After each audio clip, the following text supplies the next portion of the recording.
কালী পুজো উপলক্ষে এক বিশাল নরনারায়ণ সেবার আয়োজন। প্রতি বছরের ন্যায় এবছরও কয়েক দশকের পুরনো বেলতলা এলাকার জ্যৈষ্ঠ মাসের অমাবস্যা তিথিতে কালী পুজো করা হয়। সেই কালী পুজো উপলক্ষে মঙ্গলবার রাত্রে নরনারায়ণ সেবার আয়োজন।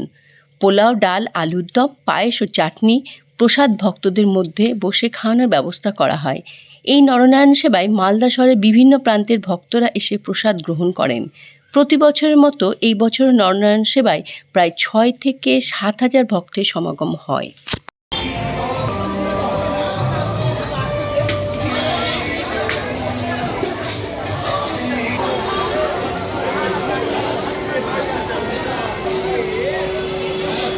প্রতিবারের ন্যায় এবারও আমাদের বেলতলা কালী মন্দিরের ফলরানী কালী পূজার জ্যৈষ্ঠ মাসে অমাবস্যায় ফলরানী কালী পূজা হয় এবং প্রতিবারই কালী পূজার পর আমরা এই এলাকার সমস্ত মানুষ, আশেপাশে মালদা শহরের সমস্ত মানুষকে বসিয়ে প্রসাদ খাওয়াই।